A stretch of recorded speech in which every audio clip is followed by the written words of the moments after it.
tumis cumi ala Aceh.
Tuangkan sedikit minyak goreng, secukupnya saja.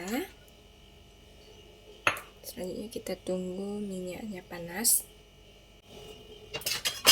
Nah, tumis bawang merah yang sudah kita iris.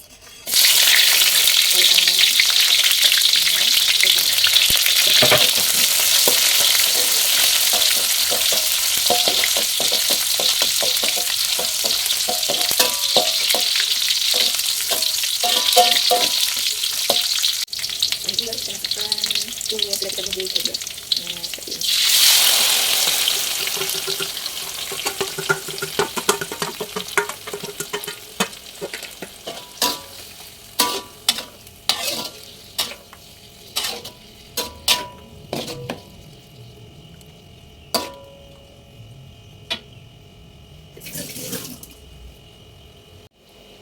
Ya, santan ya sekitar 200 ml.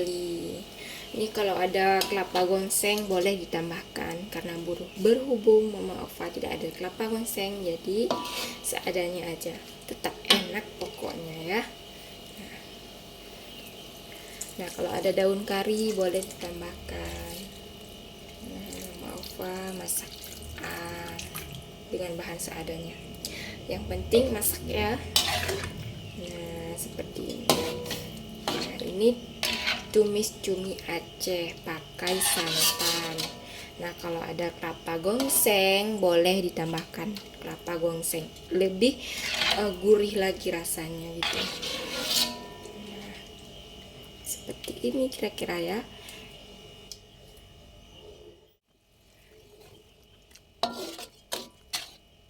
Nah, seperti ini penampakan kuah cumi tumis Aceh. Nah, udah harum nih. Udah bisa kita hidangkan, Masya Allah.